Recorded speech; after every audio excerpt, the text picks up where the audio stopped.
If you haven't watched Season 2 of The Mandalorian, be aware that there will be so many spoilers that if you keep watching this video, we can guarantee that not just the men who are watching will be spoiled, but the women and the children too. You have been warned.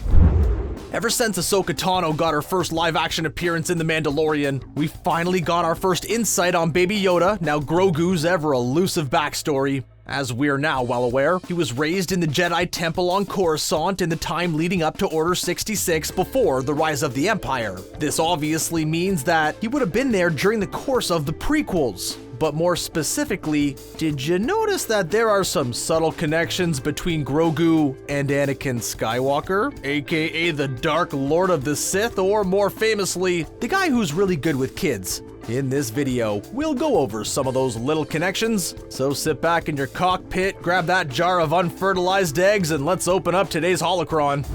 Firstly, did you know that Grogu is actually the same age as Anakin? In order to break this down, we'll need to go over the timeline because it could get a bit confusing. Grogu is said to be 50 years old at the time of the show, which takes place in 9 ABY, which stands for after the Battle of Yavin, or the original film A New Hope, which is considered the reference point for all other events in the saga. And we also know that the show takes place 5 years after the events of Return of the Jedi, so if it's 9 ABY, that means that 4 years take place during the course of the entire original trilogy. Does that make sense? Now, if we track Anakin Skywalker's age, starting at The Phantom Menace, that film takes place in 32 BBY, where Anakin was 9 years old. This means that in A New Hope, adding 32 plus 9, he would be 41 years old, which means that by the time of The Mandalorian, 9 years after that, if he were alive, he'd be 50, just like Grogu. What's the significance of this? Well, now that we know Grogu trained at the temple, it means there's a good chance Grogu was there by the time Phantom Menace takes place, around the same time, or possibly before Anakin was there.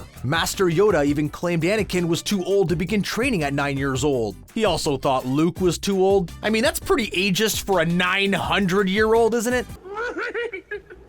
Right. This means that an even younger baby Grogu would have been there before him. And even more, if he was there from the beginning, there's a decent chance that Anakin actually knew Grogu personally.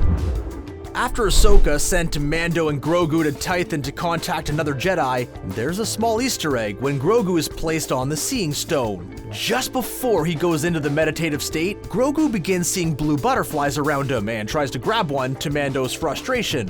While this can be seen as just a cute instance of Grogu curiously trying to grab and possibly eat the wildlife around him, there's potentially a more significant connection to the Force and Darth Vader himself. This connection can be seen in the 27 Marvel Comics series Darth Vader Issue 8 by Charles Soule, which takes place soon after the events of Revenge of the Sith, when Anakin was still settling into his role as the Dark Lord we all know and fear. In this issue, there's a sequence when Vader can be seen meditating while at the headquarters on Coruscant before being awoken by one of his acolytes. During this moment, we see his spiritual body in another realm while he's surrounded by a number of blue butterflies, not unlike what Grogu saw on Tython. The precise meaning behind this hasn't been made entirely clear, but there seems to be some correlation with Force meditation and these butterflies. Although more specifically, is it possible that they could be a manifestation of the light side of the Force? In Vader's mind, we see a few of these lingering butterflies among a dark, rage-filled storm. This is a clear, visual representation of Vader's inner conflict, as we all know he truly never gets over this, leading to his eventual redemption.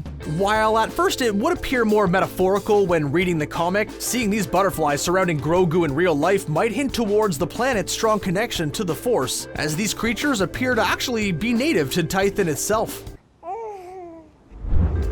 Ahsoka also remarks that she won't train Grogu due to his connection to Mando. As we all know, Jedi are forbidden from having attachments, and Ahsoka, of all people, can attest to this through her personal experience with her former master. She senses that Grogu's fear of losing Mando can begin a path towards the dark side, much like it did with Anakin with his fear of losing both Padme and his mother. But speaking of Anakin, with all the announced series coming to Disney Plus and Hayden Christensen confirmed to return as Vader in the Obi-Wan Kenobi series, who's to say we will not get some Clone Wars era flashbacks? I mean, that would be the perfect opportunity to possibly show Grogu in the temple training with the other younglings, wouldn't it? That would be a surprise to be sure, but a welcome one.